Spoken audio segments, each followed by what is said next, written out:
Hello everyone, welcome to the Manu Law classes in the session of daily news analysis. Actually में ये weekend का analysis है और actually में ये है वीकली एमसीक्यू के थ्रू करंट अफेयर का रिवीजन। आज के इस सेशन में हम कवर करेंगे 7 मार्च से लेकर के 21 मार्च 2025 तक के करंट अफेयर्स के डिफरेंट टॉपिक्स का एमसीक्यू की हेल्प से रिवीजन। सो आपको ये भी आइडिया लग जाएगा कि रिसेंट टाइम में आपने क्या स्टडी किया, कहीं कोई न्यूज़पेपर रीड किया, कोई मैगजीन पढ़ी या डीएनए का डिस्कशन में जो आप इन्वॉल्व हुए, तो कितना आपको लर्न है और क्या क्या बेसिक्स आपके लिए इम्पॉर्टेंट हैं। सो ये क्वेश्चन है अराउंड 72। टोटल कितने क्वेश्चन आज हम जो डिस्कस करेंगे, अराउंड 72 क्वेश्चंस को यहाँ पर डिस्कस करेंगे। So be ready for all those questions के लिए जहां पर आपको लगे कि कुछ इंपॉर्टेंट पॉइंट्स है जो आपको बिल्कुल पता नहीं था, तो आप नोट करते जाइएगा। सो फटाफट स्टार्ट करते हैं। आपको यदि ऐसा लगता है कि स्पीड कम है तो आप जो है वीडियो को अपने अकॉर्डिंग स्पीड को एडजस्ट करके देख सकते हैं। तो चलिए स्टार्ट करते हैं क्वेश्चन नंबर 1 से। How many tiger reserves does India have after the declaration of Madhav national park. तो माधव नेशनल पार्क जो कि कहाँ पर है, मध्य प्रदेश में, ये आने के बाद इंडिया में टोटल कितने टाइगर रिजर्व हो चुके हैं? 58 टाइगर रिजर्व इंडिया में हो चुके हैं। माधव नेशनल पार्क कहाँ पर है? आपका मध्य प्रदेश में है और काफी फेमस है ये। दूसरा, who announce the Madhav national park as a tiger reserve. इसका जब भी अनाउंसमेंट होता है तो यूनियन एनवायरनमेंट मिनिस्टर हमेशा इसका अनाउंसमेंट करते हैं, तो वो कौन है इस समय? भूपेंद्र यादव। नेक्स्ट क्वेश्चन हमारे पास में है कि when did Donald Trump sabotage in 2018 में। तो what did Donald Trump sabotage in 2018 में। तो 2018 में जो न्यूक्लियर ईरान की डील थी, ईरान और अमेरिका के बीच की जो डील थी जिसको कहा जाता है ईरान न्यूक्लियर डील, उसको डोनाल्ड ट्रंप जब पावर में आए थे तो उन्होंने उसको सैबोटेज कर दिया था, कैंसिल कर दिया था। तो वो था आपका JCPOA, means joint comprehensive plan of action. इसी को ईरान न्यूक्लियर डील भी कहा जाता है। नेक्स्ट क्वेश्चन है, what was the Trump's policy toward Iran after withdrawing from the JCPOA। तो डोनाल्ड ट्रंप की जो पॉलिसी थी वो थी कि मैक्सिमम प्रेशर बनाया जाए ईरान पर और ईरान को अपनी शर्तों के लिए, अपने पॉइंट्स के लिए उसको एग्री किया जाए प्रेशर के थ्रू। नेक्स्ट क्वेश्चन है, which team did India defeat in the ICC champions trophy में। तो इंडिया इस बार ICC जो चैंपियन ट्रॉफी है उसको जीत गया और उसमें टीम उसके अपोजिट में थी, वो थी न्यूजीलैंड, उसको हराया था। नेक्स्ट क्वेश्चन है कि कितनी विकेट से इंडिया ने इसको डिफीट किया था न्यूजीलैंड को। तो 4 विकेट से इंडिया ने इसको डिफीट किया था। Where was the ICC champions trophy final held. तो ये कहाँ हुआ था? दुबई के जो इंटरनेशनल क्रिकेट का जो स्टेडियम है उसमें ये मैच ऑर्गेनाइज हुआ था final. Who was the first women lawyer in India allowed to practise. तो ये थी आपकी कॉर्नेलिया सोराब जी, इंडिया की पहली लॉयर जो पहली एडवोकेट थी। What percentage of high court जजेस इन इंडिया आर वुमेन। तो अराउंड 14% के आसपास इंडिया के हाई कोर्ट्स में जो जजेस हैं वो कौन है? वुमेन है। तो ये काफी संख्या कम है। हाउ मेनी वुमेन जजेस are currently in the Supreme Court. तो अभी 2 जजेस हैं केवल सुप्रीम कोर्ट में, एक तो है BV नागरत्ना और एक है जस्टिस बेला त्रिवेदी। तो अभी तक 2 जजेस इसमें विमेन है सुप्रीम कोर्ट ऑफ इंडिया में। Which high court has women chief justice. अभी तक केवल गुजरात का हाई कोर्ट है इंडिया में जिसमें महिला जो है वो जज है, वो चीफ जस्टिस हैं उस हाई कोर्ट की। अदरवाइज इंडिया में टोटल 25 जो है हाई कोर्ट्स हैं, उसमें से कहीं पर भी कोई भी महिला जज जो है चीफ जस्टिस नहीं है किसी हाई कोर्ट की, और सुप्रीम कोर्ट की तो कोई आज तक बनी नहीं है। Who was elected as the Canada's next prime minister. तो मार्क जो कैर्नी है इनको इलेक्ट कर दिया गया है कनाडा का प्राइम मिनिस्टर, जो कि जस्टिन ट्रूडो को रिप्लेस करेंगे। तो who is Mark Carney replacing the. तो किसको रिप्लेस करेंगे? ये करेंगे जस्टिन ट्रूडो को, जिनकी वजह से इंडिया और कनाडा के जो रिलेशंस हैं काफी खराब चल रहे थे। ठीक है, नेक्स्ट क्वेश्चन है हमारे पास में, what role did Carney hold before becoming prime minister. तो ये प्राइम मिनिस्टर बनने से पहले क्या थे? ये head of bank of Canada, Canada की जो बैंक है मींस बैंक ऑफ कनाडा, उसके हेड थे। नेक्स्ट है, what does the 2025 economic survey recommend. तो 2025 का जो सर्वे है उसने कुछ चीजें रिकमेंड की थी। तो यहाँ हम जिसकी बात कर रहे हैं वो है हेल्थ टैक्स की। ये कहा गया है कि जितना भी अल्ट्रा प्रोसेस्ड फूड है उस पर गवर्नमेंट को टैक्स लगा देना चाहिए, जितना भी अल्ट्रा प्रोसेस्ड फूड है, बिकॉज ये हेल्थ के लिए, सारी पॉपुलेशन के लिए बहुत ज्यादा हार्मफुल है। What is the full form of FSSAI, FSSAI? तो इसकी जो food standards and safety authority, no, है ना, food safety and standard authority of India, ये इसकी क्या है, फुल फॉर्म है। नेक्स्ट क्वेश्चन है हमारे पास, what system did FSSAI propose in सितंबर 2022 में? तो फसाई ने एक इंडिया न्यूट्रिशन रेटिंग सिस्टम इसने लॉन्च किया था, जिसमें स्टार की रैंकिंग दी जाती थी, हाफ स्टार से लेकर के 5 स्टार तक की ये रैंकिंग का इसने सिस्टम स्टार्ट किया था। बाद में फिर वो इम्प्लीमेंट ठीक से हो नहीं पाया। Which country was the largest arms importer from 2020 से 24 तक? तो आपको पता होगा कि सिप्री की जो रिपोर्ट थी उसकी हम यहाँ पे बात करें कि सिप्री रिपोर्ट जब आई अभी रिसेंटली, तो उसके अकॉर्डिंग यूक्रेन वर्ल्ड का सबसे बड़ा वेपन्स का इंपोर्टर बन चुका है और इंडिया है आपका सेकंड रैंक पर। तो ये क्वेश्चन भी आपका सॉल्व हो गया कि इंडिया किस रैंक पर है आर्म्स के इंपोर्ट में, तो वो है सेकंड नंबर पर, फर्स्ट पर रहा आपका यूक्रेन। अगर हम बात करें कि इंडिया का रिसेंट टाइम में अगर देखें तो इंपोर्ट कितना कम हुआ है, किसका, वेपन्स का, तो इंडिया के जो वेपन्स का इंपोर्ट है 9.3% कम हो गया है। इट मींस अब जो इंडिया की डिफेंस मैन्युफैक्चरिंग इंडस्ट्री है वो खुद से डोमेस्टिक लेवल पर इतना सारे वेपन्स जो है मैन्युफैक्चर कर रही है कि अब हमको बाहर से थोड़ा सा कम इंपोर्ट करना पड़ रहा है, हम दूसरे कंट्रीज पर डिपेंडेंसी हमारी थोड़ी सी कम हुई है। Which country supplied 36% of India's arms import? और ये है आपका रसिया। मींस अभी हम रसिया से अराउंड 36% वेपन्स को इंपोर्ट करते हैं। Which country dropped out of the 10 arms importers list? तो चाइना भी पहले टॉप 10 आर्म्स इंपोर्टर में एक हुआ करता था, लेकिन चाइना अब टॉप 10 की लिस्ट में से बाहर निकल चुका है। इट मींस चाइना की जो डिफेंस मैन्युफैक्चरिंग इंडस्ट्री है वो काफी डेवलप हो चुकी है, उनको बाहर से वेपन्स इंपोर्ट करने की रिक्वायरमेंट नहीं पड़ती। तो हमें तो अपनी जो डिफेंस इंडस्ट्री है उसको बहुत बहुत डेवलप करना होगा, क्योंकि अभी वर्ल्ड में हम सेकंड रैंक पर हैं आर्म्स के इंपोर्ट में, और चाइना तो ऑलरेडी टॉप 10 में से बाहर निकल चुका है। नेक्स्ट है हमारे पास में, which country became the second largest arms exporter globally? तो ये आपका फ्रांस बन चुका है। पहले यूएसए फर्स्ट नंबर पर हुआ करता था, सेकंड नंबर पर रसिया हुआ करता था, लेकिन अब रसिया को रिप्लेस करके फ्रांस सेकंड नंबर का आर्म्स एक्सपोर्टर बन चुका है। फर्स्ट नंबर पर अभी भी कौन है, वो है आपका यूएसए, और यूएसए वर्ल्ड का कितना 43% आर्म्स एक्सपोर्ट करता है अकेला। तो इट मींस यूएसए की जो डिफेंस इंडस्ट्री है काफी डेवलप्ड है, और एक दूसरे तरीके से अगर हम इस बात को कहें तो वर्ल्ड में सबसे ज्यादा हथियार वेपन्स बेचने वाला कंट्री है यूएसए। तो यूएसए की हथियार की जो इंडस्ट्री है, वेपन की इंडस्ट्री है, जब जब उसमें डाउनफॉल आता है तो वर्ल्ड में कहीं ना कहीं युद्ध स्टार्ट होता है। क्यों? क्योंकि अगर युद्ध नहीं होंगे तो यूएसए के वेपन्स नहीं बिकेंगे, और उसके वेपन नहीं बिकेंगे तो उसकी इकोनॉमी रन नहीं करेगी।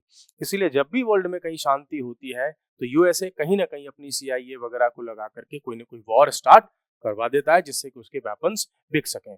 Who did Trump directly want to stop supporting the Houthis? तो डोनाल्ड ट्रंप ने ईरान को वार्न किया है कि भाई आप जो हुती मिलिटेंट्स हैं यमन के, उनको सपोर्ट करना बंद कर दीजिए, बिकॉज वो रेड सी में क्या कर रहे थे, अटैक्स कर रहे थे शिपिंग, जो शिप्स थे, है ना, जो ट्रेड वगैरह के लिए, कॉमर्स के लिए शिप्स जो जाते हैं वहां से निकलते हैं रेड सी से, उन पर अटैक कर रहे थे। नेक्स्ट क्वेश्चन है, व्हाई डू द हुथीज से दे आर अटैकिंग शिप्स? तो हुथीज शिप्स पर क्यों अटैक कर रहे हैं? उन्होंने रीजन बताया है कि इन सॉलिडारिटी विद पैलेस्टीनियंस, कि हम पैलेस्तीन के लोगों के साथ हैं, इसीलिए यहाँ से निकलने वाले शिप्स पर हम अटैक करते हैं। वो is the US national security adviser? तो वो है माइकल वॉल्ट्स। ये एनएसए हैं कहाँ के, यूएसए के, और इंडिया के एनएसए कौन है, अजीत डोभाल। नेक्स्ट क्वेश्चन है, what coalition are the Houthis part of? तो हुथीज कौन से कोएलिशन का पार्ट है? तो वो है axis of resistance. Means world में कुछ ऐसे कंट्रीज हैं, स्पेशली जो वेस्ट एशिया में, जो हमेशा टेररिज्म वगैरह जैसे चीजों में इन्वॉल्व होते हैं, या वो टेरर ग्रुप होते हैं, तो उनको मोस्टली एक्सिस ऑफ रेसिस्टेंस कहा जाता है।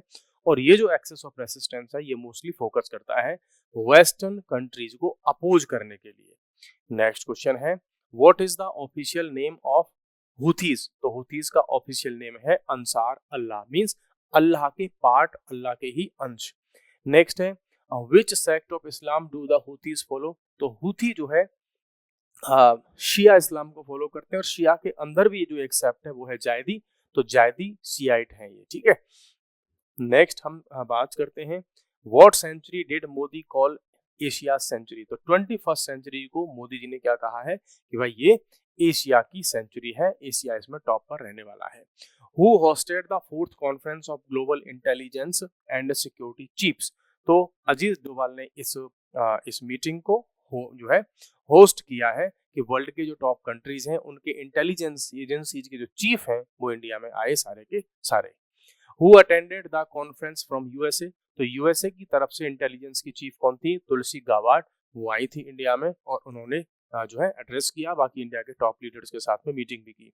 Which group of countries had there chiefs present at the conference, तो कौन थे, 5 आइज जो कंट्रीज हैं, ये वो कंट्रीज हैं जैसे कि आपका यूएसए, कनाडा है ना, ऑस्ट्रेलिया, न्यूजीलैंड, ब्रिटेन, ये इन कंट्रीज के चीफ थे। तो ये इन्हीं जो कंट्रीज के मैंने अभी आपको बताए, इन कंट्रीज को कहा जाता है 5 आइज। क्यों, आइज मींस यहाँ पर देखना, तो इन पांचों कंट्रीज की जो इंटेलिजेंस एजेंसीज हैं वो आपस में जॉइंट वर्क करती हैं, सारी की सारी इंटेलिजेंस रिलेटेड इंफॉर्मेशन होती है वो इन पांचों कंट्रीज में शेयर होता है।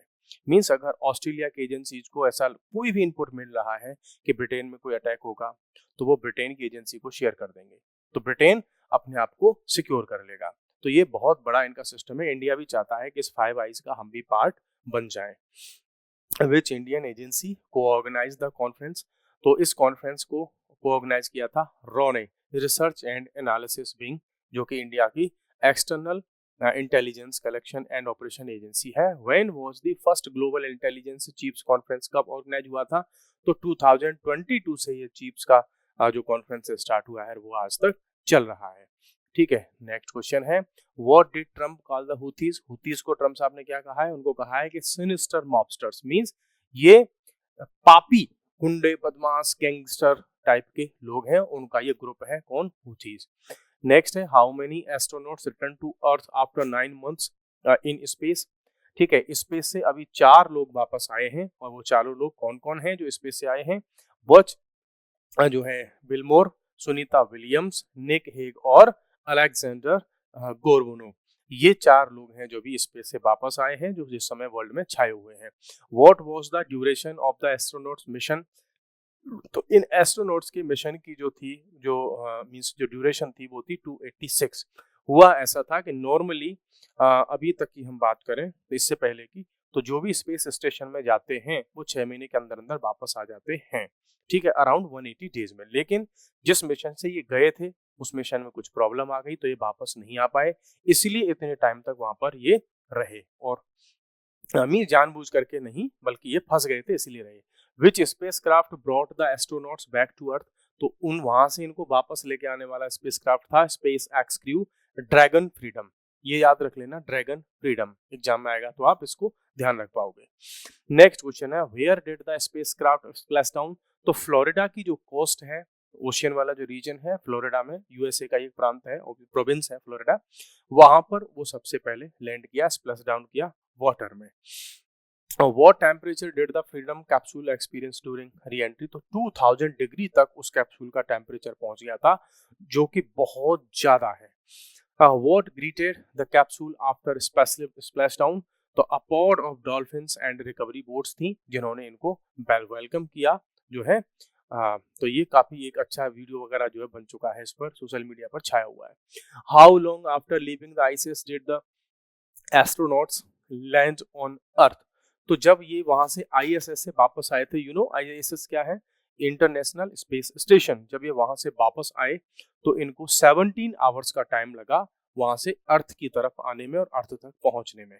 What was the original purpose of बज Wilmore and Sunita Williams mission, तो इनका जो मिशन था वो एक्चुअली में था कि जो टेस्ट बोइंग स्टार लाइनर, ये जो एक मिशन था, ये एक इनका क्या था, इनका जो है एक स्पेस क्राफ्ट था, उसको टेस्ट करना था इनको, उसका नाम क्या था, बोइंग का स्टार लाइनर, इसको टेस्ट करने के लिए ऊपर उड़ा के लेके गए थे ये, लेकिन उसमें खराबी आई तो वापस आने से रहे तो वहीं फंस करके रह गए। ठीक है, तो ये उनका स्पेसक्राफ्ट था जिसमें बैठ करके ये गए थे।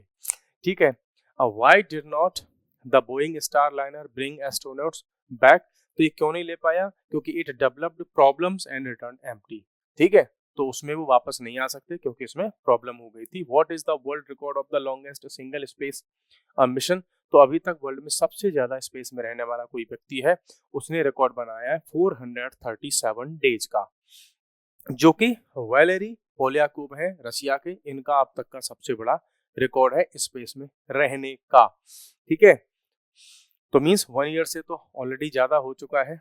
नेक्स्ट क्वेश्चन है आपका, व्हाट डज अपार स्टैंड फॉर? तो जो अपार आईडी हमने कल डिस्कस की थी उसका फुल फॉर्म क्या है?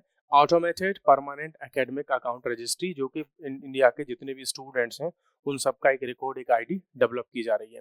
ये 12 डिजिट की होती है ये आईडी। ठीक है, चलो आपसे क्वेश्चन पूछ लेता हूँ, आधार में आधार कार्ड का जो नंबर होता है उसमें कितने डिजिट होते हैं? अगर आपको पता है तो बता दीजिए। ऑब्जेक्टिव क्या है इस अपार आईडी का? तो इसका ऑब्जेक्टिव है स्ट्रीमलाइन स्टूडेंट्स एकेडमिक रिकॉर्ड्स। कोई एक स्टूडेंट है, उसकी एक आईडी होगी, उसने कहाँ क्या कितनी स्टडी की, वो सब इसके साथ में अटैच हो जाएगा। बाकी एक्सप्लेनेशन हमने कल कर दिया था। नेक्स्ट क्वेश्चन है, वेयर इज द अपार आईडी स्टोर्ड? तो ये डिजी लॉकर पर अपार का सारा डेटा जो है सेव रहेगा और वहीं से सारा का सारा इसका ऑपरेशन हैंडल होगा। ये जो अपार आईडी का जो प्रोसेस है किसका पार्ट है? तो ये पार्ट है नेशनल एजुकेशन पॉलिसी 2020 का। बिकॉज नेशनल एजुकेशन 2020 जो है, ये जो पॉलिसी, ये इंडिया के एजुकेशन सिस्टम को पूरी तरह से रिफॉर्म करना चाहती है। What does the America first mantra signify under Donald Trump administration? तो क्या इसका मतलब है? ये चाहता है कि a shift away from multilateralism and international law. तो यूएसए जो अपने आप को मल्टीलिटरल ऑर्गेनाइजेशन से अलग कर रहा है, इंटरनेशनल लॉ से अलग कर रहा है, वही इस सब का मीनिंग है। ठीक है, नेक्स्ट है आपका, what is multilateralism in international relations? तो इसमें क्या होता है? A system of coordination among 3 or more countries. So guys, this was for today and we will meet again in another session. So तब तक के लिए bye bye. Thank you very much. Take care.